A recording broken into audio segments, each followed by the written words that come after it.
네, 오늘 우리 성도님들 2부 예배 많이 오셨는데 저 위에가 조금 비었는데 어떻든 좋은 현상입니다. 부활절 그때를 기해서 완벽히 회복되도록 코로나 전후로 회복되도록 우리 노력하십시다.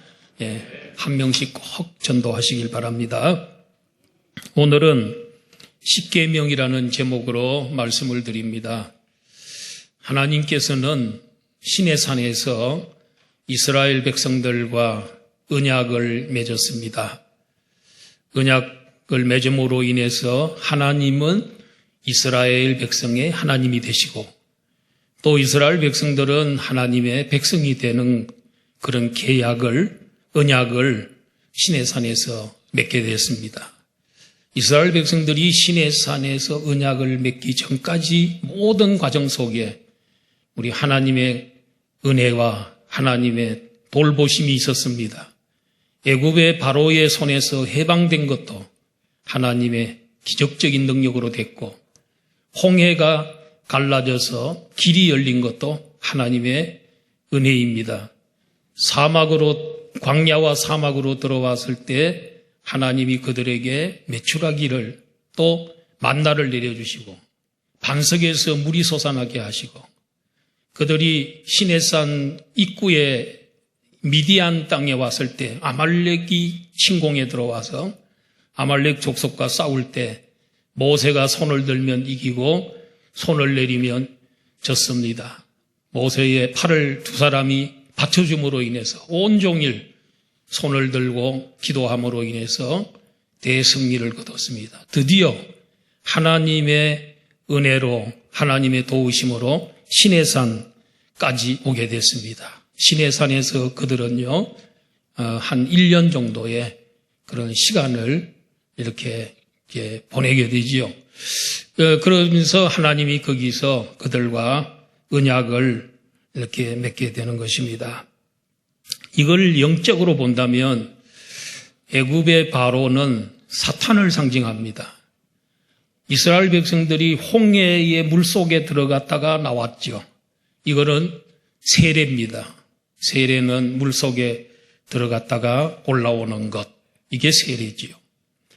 그리고 그들과 하나님이 언약을 맺었는데 그들은 어떤 백성이 됐습니까? 언약이 이루어진 이후에는 하나님의 소유된 백성이 됐고 또 하나님의 제사장 나라가 됐고 하나님의 거룩한 나라가 됐습니다. 하나님은 언약을 맺은 이후에 이스라엘 백성들을 그렇게 축복해 주셨어요. 나의 소유라는 거죠. 보배로운 존재라는 겁니다. 그리고 제사장 역할을 하는 백성으로 삼겠다는 겁니다. 그리고 거룩한 나라로 삼아주겠다. 이런 복을 받게 됐습니다. 여러분, 복을 받았으면 또 복을 받은 것에 대한 의무와 책임도 있는 거죠. 그래서 이 하나님의 백성이 되고 난 다음에 이스라엘 백성들이 어떻게 살아야 될지를 없어요. 어떻게 살아야 되는지. 언약은 맺었는데 어떻게 살아야 되느냐는 구체적인 것이 십계명이고 또 23장까지 계속 이어지는 율법, 또 하나님의 명령, 절기, 규례 이런 것들이 전부 하나님의 백성이 지켜야 될 법입니다. 이걸 보면은 이 십계명을 지켜서 구원받는 게 아니고 이미 하나님께서 아브라함에게 그들에게 언약을 베푸는 그 언약이 성취되고 시내산에서 언약을 체결했기 때문에 이미 하나님 백성이 되고 구원을 받았어요. 세례도 받았어요. 그러니까 이제 어떻게 살아야 되느냐. 그게 하나님 나라 헌법이고 또 하나님 나라의 법률이고 또 율례, 명령, 규례, 하나님의 뜻 이런 것들이 그들에게 요구되어지는 것을 보게 됩니다. 십계명을 지켜서 구원받는 게 아니고 구원해줬기 때문에 너희들은 십계명과 모든 율법을 잘 지킴으로 인해서 하나님을 기쁘게 해드리고 또 하나님께 감사의 표현이고 또 우리 하나님을 영광스럽게 하면서 살아야 된다 하는 그런 의미에서 이 십계명을 준 겁니다. 십계명은 율법의 요약입니다. 모든 율법을 집약하면 십계명으로 축약이 될 수가 있는 거지요. 그래서 우리는 율법주의자들은 율법을 지켜야 구원받는다 이렇게 생각하고 참 고행도 하고 얼마나 지키는데 참 열심히였는지 몰라요. 그러나 그건 잘못된 생각. 그 율법주의자입니다. 율법주의는 율법을 지킴으로써 십계명을 지킴으로써 구원받는다고. 우리는 복음주의자들입니다. 우리는 예수 그리스도가 우리를 위해 죽어주시고 3일 만에 부활하신 것을 믿으면 하나님의 은혜로 우리는 구원을 받는 줄로 믿습니다. 그래서 우리는 이 성경 말씀이 이게 율법이나 이런 게 폐해진 게 아니고 없어진 게 아니고 예수님 믿은 다음에는 이것이 우리의 그 생활 규범이고 윤리 도덕이고 이게 기준이 돼야 되는데 어느 나라에든 이제 헌법이 있듯이 우리 천국의 헌법은 바로 이 하나님의 율법의 말씀 또 복음의 말씀. 그래서 우리는 복음주의자입니다.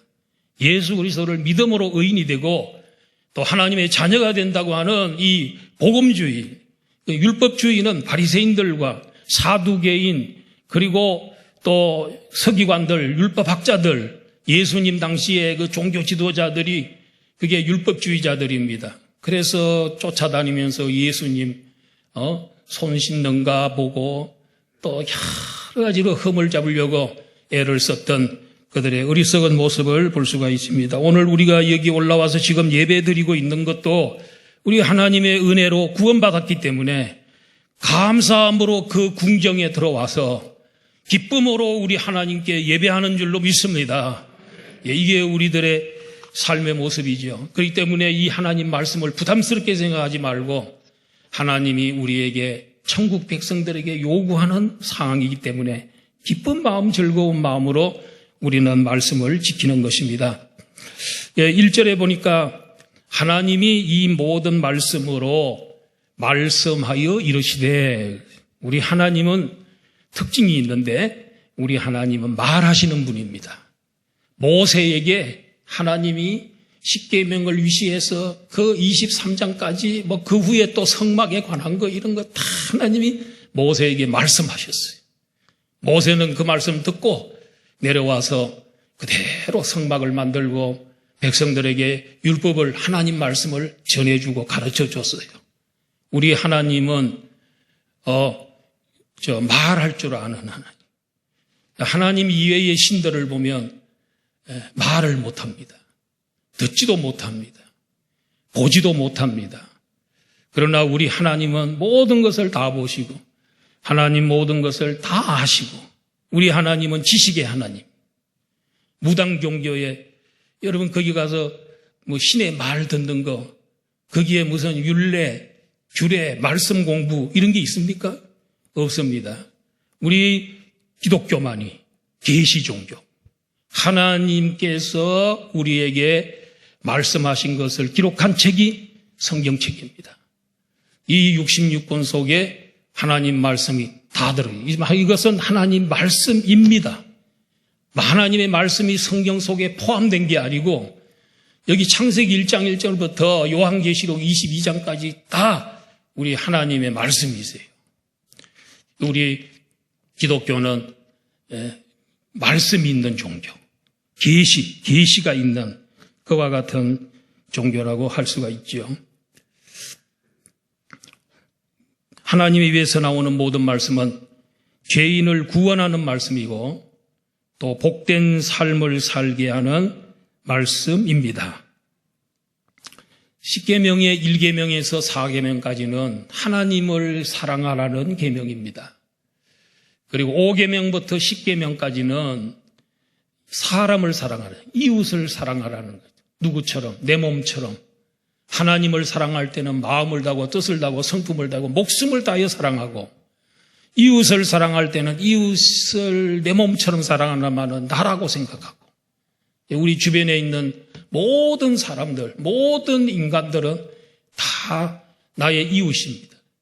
그들을 사랑하되 나라고 생각하고 그들의 아픔이 내가 지금 아프다고 생각하고 그들을 도와주면 누구보다도 잘 도와줄 수 있겠지요. 일계명을 한번 앞에 화면에 일계명이 나옵니다. 다 같이 한번 읽어봅시다. 시작. 너는 나 외에는 다른 신들을 내게 두지 말라. 여기에서 우리 기독교는 기독교에서 믿는 우리 여호와 하나님 어떤 분이냐면 이 세상에 한 분밖에 계시지 않는 유일신입니다. 오직 유자, 한일자, 오직 하나밖에 없는 하나님. 그러면 여기에서 지금 다른 신들이란 말을 하나님이 쓰셨는데 여기 다른 신들은 이게 우상입니다. 그리고 그 사람들이 머릿속에서 만든 겁니다. 사람의 손으로 만든 것이고 사람이 조각한 것이고 있겠거니 하고 만든 모든 우상들, 이런 모든 것들은 전부 신이 아닙니다. 사람이 스스로 만들었습니다. 신을 만들었습니다. 그리고 여러분 이 우상이라는 말, 이걸 이제 한문 여기 보면 이렇게 우상이라는 말을 쓰는데요. 그 우자가 무슨 우자냐면 허수아비 우자입니다. 상은 모양상입니다. 모든 우상은 어떻게 돌로 했든 뭐 했든 전부 허수아비입니다. 허수아비 상을 만들어 놓고 거기에 평생 제사 드리고 절하고 평생 동안 시간을 거기 다 보내버리고 참 얼마나 불쌍한지 몰라요. 살아있지도 않는 사람이 만들어 놓은 허수아비를 신인 줄 알고 그래 늘 이렇게 섬기고 있는 모습들을 보게 됩니다. 여러분 이 세상의 모든 그 조각품 우상들은 다 말도 못합니다. 생각도 없습니다. 지혜도 없습니다. 듣지도 못하고 복도 못 내려줍니다. 오직 신은 한 분이요. 그러면 다른 신들은 뭐냐? 이것은 전부 우상이고 이것은 전부 악한 사탄이 타락할 때 같이 추종해서 같이 타락한 무리들이 있어요. 악한 천사들이. 그게 귀신입니다. 귀신. 오직 하나님은 한 분만 계시는 줄로 믿습니다. 참 우상을 섬기는 사람들은 참 불쌍하지요. 요사이 유튜브에서 참 이슈가 되고 있는 게 있는데 그 JMS라고 하는 정명석이라는 이단 단체 거기에 그 교주가 뭐라고 얘기했습니까? 나는 신이다. 이렇게 선언을 했다. 물론 뭐 옛날부터 선언하고 그렇게 했는데 자기 추종하는 사람들을 같이 모여서 집단 생활을 하면서 또 그들에게 얼마나 세뇌 공작을 많이 했는지 그 사람들은 진짜 그가 하나님이라고 생각하고 산단 말이에요. 그런데 요사이 문제가 터졌지요. 그 사람이 그 여성들과의 그런 좋지 못한 그런 일들을 많이 해서 지금 터쳐져서 지금 뭐 난리가 나고 있죠. 그래서 10년 동안 감옥 생활을 했는데 출소하고 난 다음에 또 그 옛날에 했던 그 일을 또 계속한단 말이에요. 지금 상당히 참 문제가 되고 있는 그런 것을 보고 노동을 착취하고 온갖 협박을 해서 여기서 빠져나가면 너 죽는다. 이런 식으로 하고 세뇌를 얼마나 시켜놨는지 그 사람들이 다 그 신으로 믿고 따르고 있다는 거예요. 그리고 또 한 여자분인데 김기순이라는 여자분도 자기가 재림 예수라고 속이고 자기 단체에 있는 사람들을 세뇌해서 노동을 착취하고 자기는 또 이 남자들과 온갖 죄를 범하고 그러면서도 그걸 합리화시키는 이런 현상이 지금 일어나고 있습니다. 하나님 이외에는 여러분, 신이 없습니다. 여호와 하나님만이 신인 줄 믿습니다. 그분이 우주를 창조한 것이고, 그 신이라고 주장하는 사람들은 다 그 하나님이 만든 인간이 있죠. 피조물이 있죠. 그런데 이 자기를 오늘날에는 신인이라고 하는, 신인이라는 말을 한자로 보면은 저렇게 쓰는데요. 신인 동시에 사람이다 하는 사람입니다. 대통령 선거 때마다 이 후보자로 나오고, 또 그 다음에 자기는 뭐 공중부양을 하고, 축지법을 쓰고, 뭐 이러면서 그 자기가 만약에 대통령이 되면 뭐 1억씩 준다든가 뭐 하여튼 그렇게 하는 분이 계세요. 이러면 되지 않겠지만은 그건 다 거짓입니다. 예, 다 그거 교만한 일입니다. 북한의 김일성이를 북한에서는 신격화시켰는데 뭘로? 태양으로, 태양신으로 신격화시켰어요. 그래서 이 북한 안에 갇혀 있는 사람들은 김일성이가 진짜 태양이고 그분이 태양신으로 생각해서 살았는데 어느 날 죽어버렸단 말이에요. 그러니까 충격이 왔어요. 어디 하나님이 어떻게 죽나? 태양신이 어떻게 죽나? 이래가지고 혼란이 많이 왔다고 해요. 그래서 그것 때문에 탈북한 사람들도 많이 있지 않습니까? 여러분, 태양이면 김정일이가 태양이고 김정은이가 태양이라면 인민들이 지금 죽어가고 있는데 이 보릿고개 넘어가기가 힘들어요. 그래서 죽어가고 있는데 왜 못 살립니까? 그래서 이 세상에서 가장 가난한 나라 만들어 놓고 자기를 신격화하고 태양이라 그러고 이런 잘못된 모습들을 보게 됩니다. 내 앞에. 그러면서 우리 이계명을 보면은 이계명 다 같이 한번 읽어보겠습니다. 시작. 너를 위하여 우상을 만들지 말라 그랬습니다. 우리 하나님은 특징이 영이시기 때문에 우리 인간의 육신의 눈으로는 하나님 못 봅니다. 그러나 하나님은 살아계십니다. 지정의가 있습니다. 전능하신 분입니다. 우리를 사랑하셔서 자기 아들을 십자가에 내어주신 하나님이십니다. 은혜와 자비가 풍성하신 하나님입니다. 이스라엘 백성들이 시내산에서 언약을 맺고 시내산에 모세를 하나님이 불러 올렸습니다. 그런데 올라간 모세가 지금 40일 가까이 된데도 내려오지 않습니다. 그래서 백성들이 동요가 일어났습니다. 우리를 이끄는 지도자는 산에 가더니 소식이 없고, 자, 우리를 인도할 신을 만들자 해서 너도 나도 금반지를 던졌더니 그 금송아지가 나오게 됐어요. 조각을 했습니다.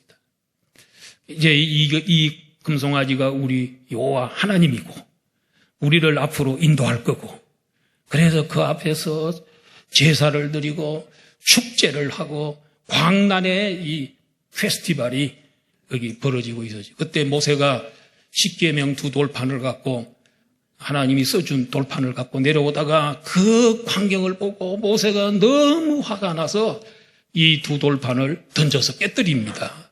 왜요? 너희들은 이 복된 말씀, 복된 하나님의 말씀을 받을 자격이 없다. 그러면서 금송아지하고 결혼한 거예요. 지금 하나님하고 언약을 맺은 지가 며칠 안 됐는데 너희들이 이제 와서 이게 금송아지하고 결혼하냐? 그렇게 화가 나서 그 2돌판을 던져서 깨뜨리는 것이지요. 오늘날에 보면은 이 사람들이 하늘 위에 있는 것을 신을 섬기는 경우도 많지요. 일월성신, 해와 달과 별들을 섬깁니다. 과학이 발달해서 이제는 별나라에 갈 수 있는 시대가 이제 됐습니다. 곧 열릴 겁니다. 이미 달은 갔다 왔죠.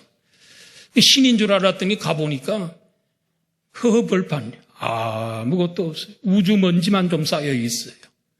그래서 달을 섬기던 사람들이 이제는 달을 섬기는 사람 별로 없습니다.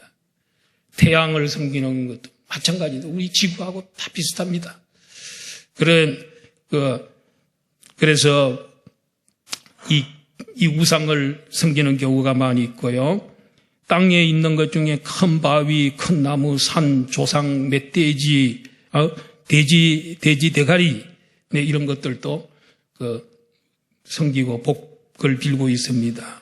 땅 아래에는 물 속에 있는 건 용왕신, 어부들이 바다에 태풍을 만나서 너무 많이 죽는 사람이 많으니까 우리를 도와주는 신이 있다고 생각하고 용왕신이라고 말하고 거기에다가 출항을 하기 전에 제사 드리고 도와달라고. 다 우리 인간이 만든 신입니다. 우리 인간의 머리에서 나온 겁니다. 우리 인간의 필요에 의해서 만든 겁니다. 그러나 오직 스스로 존재하시는 그분은 여호와 하나님인 줄로 믿습니다. 이렇게 하나님 사랑하는 사람은 하나님이 천대까지 복을 준다고 그랬어요. 한 세대를 30년으로 보면 1000대면은 3만 년입니다. 우리 하나님 잘 섬기면 여러분 후손들, 자자손손 3만 년 동안, 그 말은 영원히, 지구가 존재하는 한 영원히, 지구 끝날 때까지, 아니 그 후에도 천국 가서도 하나님이 지켜줄 겁니다.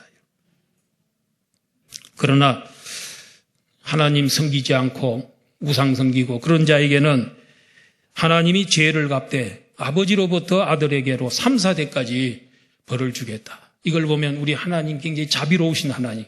벌 줄 때는 3세대밖에 안 주고 복을 줄 때는 1000대의 복을 주고. 할렐루야.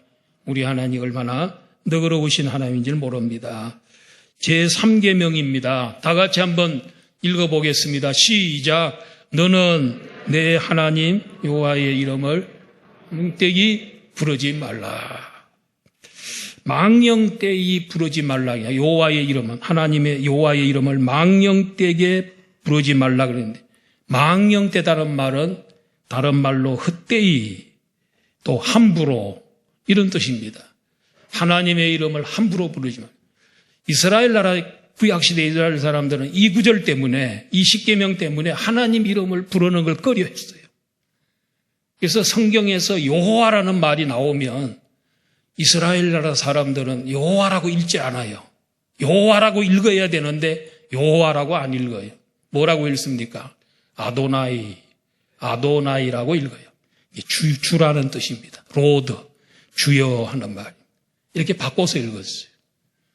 이스라엘 사람들은 하나님의 이름이 성경에 나올 때, 필사할 때, 서기관들이 이 성경을 뺏겨서 쓸 때 그 하나님 이름 단어가 나오면 목욕하고, 새로 목욕하고, 그 다음에 붓을 새로 빨아서 새 붓을 가지고, 그래서 엘로힘 혹은 여호와 이렇게 적었단 말이에요. 하나님의 이름을 함부로 안 부르려고 했는데, 그러나 어떤 사람들은 하나님의 이름을 함부로 부릅니다. 하나님의 이름을 자신의 이익을 위해서 사용하는 거죠. 또 거짓 맹세에 하나님 말 이름을 도용해서 하는 경우도 있습니다. 사람이 너무 궁지에 몰리면은 거짓말로 내가 하나님의 이름을 걸고 내가 맹세합니다. 나는 죄진 적 없습니다. 사람이 너무 궁지에 몰리면 신의 이름을 불러가면서 신의 이름으로 하나님 살아계신 걸 맹세합니다. 이렇게 하는 경우가 있단 말입니다. 그렇게 하지 말라는 것입니다. 하나님의 거룩한 이름은 기도할 때, 찬양하고 감사하고 예배할 때만 사용해야 될 줄로 믿습니다. 왜냐하면 하나님의 이름은 하나님의 인격과 능력과 하나님 자신을 대표하기 때문에 그렇습니다. 참 부끄러운 일인데 우리 친척 중에 지금은 이제 세상을 떠났을 것 같아요. 근데 형님뻘 되는 그런 먼 친척 한 분인데 이분은 어릴 때 교회도 잘 나가고 또 성경도 잘 알고 이랬는데 이분이 이제 나중에 보니까 상당히 나쁜 방향으로 흘러갔어요. 그런데 그 사람이 꼭 가방을 들고 다니는데 그 가방 안에 성경책 커다란 거 이만한 걸 늘 갖고 다니세요. 그래서 무슨 범죄해서 걸렸다든가 하면 경찰서나 이런 데 가게 되면은 옆에 앉아갖고 성경책 펴놓고 또 읽고 뭐 이러는 거. 그래서 나는 크리스찬인데 죄가 없는 거다. 이래가지고 자기가 빠져나오려고 이 하나님 말씀을 성경책 들고 다닌다. 성경 읽으려고 그런 게 아니고 평소에는 읽지 않고 항상 가방 속에 넣어 다녀서 자기가 궁지에 몰리면 성경책 딱 꺼내놓고 네, 하나님 믿는 사람이라고 이렇게 얘기하는 경우를 볼 수가 있어요. 여기 안양 박달동에도 보면은 장로교 신학교, 우리 교단 신학교도 아닌데 우리 교단 마크가 지금도 걸려 있을 거예요. 아마. 근데 그 학교는 우리 교단 학교가 아닙니다. 그래서 우리 교단에서 그 간판 바꾸라고 우리 교단 마크 왜 붙이냐고 그랬는데도 계속해서 지금도 하고 있을 것 같아요. 박달 삼거리에 그쪽에 어디 있는데, 제가 정확하게 무슨 교단인지는 잘 몰라도 왜 떳떳하게 자기 교단 걸 붙여야지 왜 남의 합동측 교단 그 마크를 붙여놓은. 그러면 합동측 교인들이 거기에 또 우리 총에서 운영하는 신학교인 줄 알고 또 거기 갈 거 아닙니까? 하여튼 거기 가면은 세뇌가 되고 잘못하면 모르겠어요. 그 어떤 교단인지는 잘 몰라도 조금 이상하다. 왜 자기 교단도 아니면서 그렇게 하나? 뭔가 좀 이상한 거 있겠습니까? 자, 사계명을 보면은요, 안식일을 기억하여 거룩하게 지키라. 엿새 동안은 힘써 일하고 제7일째 되는 날에는 하나님께서 천지 만물을 6일 동안 창조하고 7일째 되는 날에 쉬셨듯이 너희들도 7일 안식일 날에는 일을 하지 말고 예배하고 그날에 우리 하나님 말씀 읽고 그리고 성도들이 모여서 서로 교제하고 선한 일을 하고 전도하고 이런 식으로 안식일을 지키라고 했습니다. 일을 6일 동안 열심히 일한 사람에게 안식일이 필요한 거지요. 우리 연로하신 분들도 6일 동안 일을 하시는 게 좋습니다. 무슨 일 하겠습니까? 기도해야지요. 또 성경 읽어야지요. 그리고 자녀들을 위해서 축복해야지요. 예배 참석해야지요. 새벽계단 쌓아야지요. 연로하신 분들도 최선을 다해서 자기 체력에 맞게끔 얼마든지 일할 수 있습니다. 무슨 직장은 못 나가시더라도 잘 찾아보시고 6일 동안 열심히 일하시다가 주일날 여기 같이 올라와야 됩니다. 구약시대의 안식일은 하나님이 6일 동안 열심히 천지 만물 창조하고 7일째 되는 날 쉬셨습니다. 그와 마찬가지로 하나님의 창조주 하나님을 기억하면서 예배하는 날로 안식일을 정했습니다. 출애굽이 끝나고 난 다음에는 출애굽으로 인해서 구원시켜 주신 것 감사해서 이스라엘 백성들이 안식일에 구원에 대해서 감사하면서 지켰습니다. 신약시대에 우리 주일은 어떻게 지킵니까? 우리를 위해서 죽으셨다가 3일 만에 부활하신 요일이 바로 부활하신 요일이 안식일 후 첫날 주일이에요. 오늘날의 주일이란 말이에요. 그래서 우리는 이 창조의 안식일, 구원의 안식일, 출애굽해 주신 구원의 안식일, 그리고 우리는 부활의 그 축복 안식일, 이게 겹쳐져서 이제 주일날로 우리는 지금 주일을 바꿔줘서 주일을 지키고 있습니다.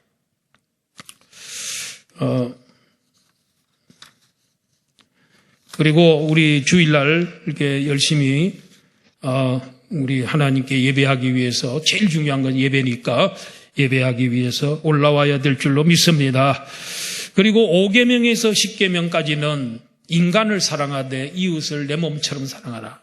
바로 나라고 생각하고 사랑하라는 것인데 그 인간이 우리 이웃 중에서 가장 으뜸이 되시는 분들이 부모님입니다. 부모님. 그래서 내 부모를 공경하라고 했습니다. 공경하라는 말은 부모의 권위에 합당하게 존경하라는 의미입니다. 즉 부모에게 순종하고 부모의 은혜를 갚아야 한다는 말입니다. 자녀들은 늘 부모님을 존경하며 그 권위에 순복하며 부모님께 감사하는 마음을 지녀야 하고, 특히 부모님이 늙고 병약하실 때에 정신적, 물질적 도움이 필요할 때에 마음과 몸을 다하여 보살펴 드려야 합니다. 이 부모 공경의 이 계명이 너무너무 귀하고 이것은 정말 하나님이 기뻐하는 일이기 때문에 하나님이 이 계명 지키는 자에게 축복을 약속하셨어요. 땅에서 잘 되고 그리고 장수하는 복을 주셨습니다. 여러분, 장수하려고 불로초 구하러 다니지 말고 진시 황제처럼 불로초 없습니다. 이 세상에. 그 구하러 다닐 필요가 없고 효도 잘 하시면 하나님이 장수하는 복을 주는 줄로 믿습니다. 부모에게 효도 잘 하려면 부모님 생각 많이 하면 됩니다. 생각 많이 하는 자식이 효자입니다. 생각을 하나도 안 하고 살면은 그건 효자라고 할 수가 없습니다. 효자는 부모 생각 많이 하고. 그 다음에 6번째는 살인하지 말라입니다. 살인에는 여러 가지가 있죠. 폭력에 의한 고의적인 살인과 실수로 인한 살인도 있고, 자신의 생명을 끊는 자살도 있고, 간접 살인도 있고, 특별히 미움과 정오, 미움은 살인이다. 성경 요한일서 3장 15절 다 같이 한번 읽어보겠습니다. 고개를 드시고 시작. 그 형제를 미워하는 자마다 살인하는 자니 살인하는 자마다 영생이 그 속에 거하지 아니한 것을 너희가 아는 바라. 살인한 사람은 영생이 그 속에 없답니다. 그런데 뭐가 살인이냐? 미워하는 게 살인이다. 우리 기독교는 차원이 엄청 높아요. 그래서 미워해도 하나님께서는 살인으로 이렇게 보고 있단 말이에요. 우리가 사람이 고의적으로 죄를 범하느냐, 살인하느냐, 실수로 했느냐, 우리나라의 법에서도 재판정에서도 이게 굉장히 그걸 따집니다. 이게 계획적으로 한 건가, 의도적으로 했는가, 그렇지 않으면 우발적으로 어떻게 하다 했느냐, 이거에 따라서 형벌이 상당히 달라집니다. 의도를 가지고 하게 되면 살인 미수가 될 수도 있고 살인이 될 수도 있습니다. 그러나 실수할 수가 있죠. 사람이 산에 가서 나무를 도끼질을 하다가 이 딱 들었는데 도끼 날이 빠져갖고 뒤에 있는 사람은 머리를 맞아가지고 죽는 수도 있단 말이에요. 또 소가 있는데 이 소가 또 잘못 뛰어가지고 그 이웃집 사람을 이렇게 다치게 할 수도 있다. 고의적이냐 아니냐.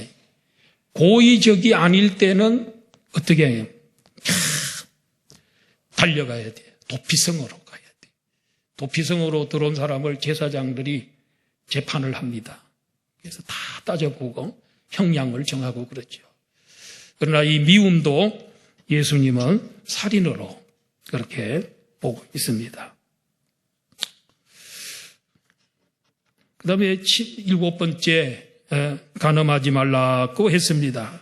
14절 내용인데, 간음은 이 결혼한 사람이 또 다른 이 죄를 범하는 걸 간음이라 그렇게 말합니다. 간음을 하게 되면 결혼 서약을 파괴하는 것이 되기 때문에 이거 이제 큰 죄로 하나님은 보시는 겁니다.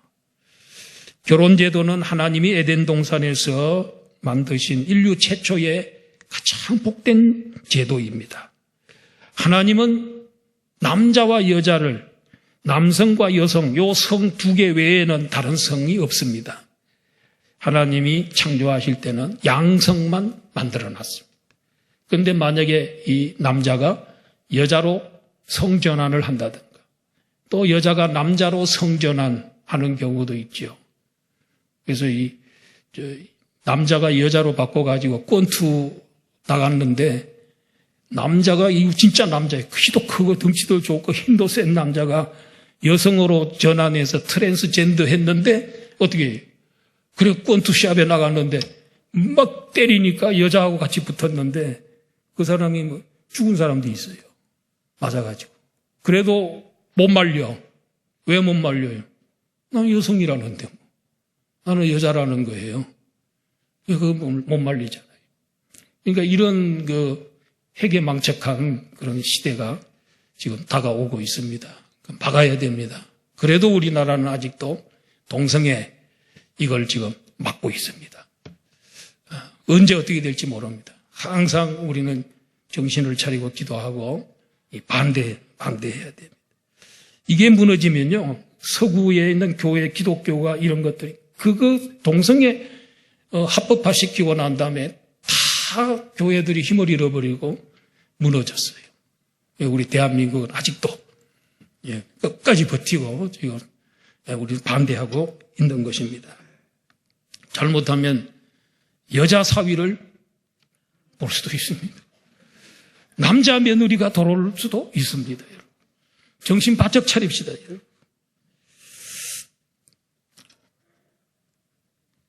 부모를 떠나서 둘이가 한 몸을 이루어서 사는 것, 이 결혼입니다. 결혼의 수학에는 1 플러스 1이 2가 아니고 1입니다. 한 남자와 한 여자가 만나서 한 몸 되는, 한 몸을 이루는 거지 몸이 두 개가 아닙니다. 그런데 이 한 몸인데 이거 이제 찢어버리면 얼마나 고통스럽고 아프겠어요. 거기에 따르는 또 자녀들, 또 형제들, 부모님들의 그 마음에 큰 어려움을 줄 수도 있기 때문에 여러분 될 수 있으면 평생 한 몸으로 평생 가야지. 예수님은 여자를 보고 음욕을 품는 것도 이미 가늠한 것이다. 이렇게 참 천국 백성들의 이 도덕 윤리 수준이 엄청나잖아요. 음욕을 품어도 이미 가늠했다고 예수님 말씀하니. 세상에는 그거 허용이 안 됩니다. 꼭 그렇게 죄를 지어야 잡혀가야 죄로 인정하지 우리는 아닙니다. 생각으로 잘못해도 죄로 여긴다는 것입니다. 우리의 몸은 성령이 거하는 성령의 전입니다. 성전입니다. 그래서 이 몸을 우리가 함부로 사용하지 않아야 되고, 간음을 피할 수 있는 가장 좋은 방법은 뭡니까? 요셉과 같이 하면 됩니다. 옷을 잡고 늘어지더라도 벗어줘버리고 도망을 가는 겁니다. 피하는 방법입니다. 이게 제일 지혜로운 방법입니다. 8번째는 도둑질하지 말라고 했습니다. 재산을 모을 때 남의 재산을 불이하게 취하는 것, 보이스피싱, 저울 추와 대를 속이는 것, 빚을 갚지 않는 것, 또 남의 것을 빼앗는 것 전부 도둑질에 해당합니다. 자유와 권리를 빼앗는 노예제도, 가정의 행복을 빼앗는 어린이 유괴, 이런 것들이 인격적인 절도, 또 임신매매 같은 것들이 무자비한 절도 행위라고 할 수가 있습니다. 일하지 않고 먹는 것, 남의 명예 훼손, 가난한 자를 구제하지 않고 자기만을 위해 물질을 사용하는 것, 이 도둑질이죠. 무엇보다도 또 하나님 성경의 말라기서에 보면은 하나님의 것을 하나님께 바치지 않는 그것도 그런 행위에 도둑질에 해당한다. 이렇게 말씀했습니다. 자, 9번째입니다.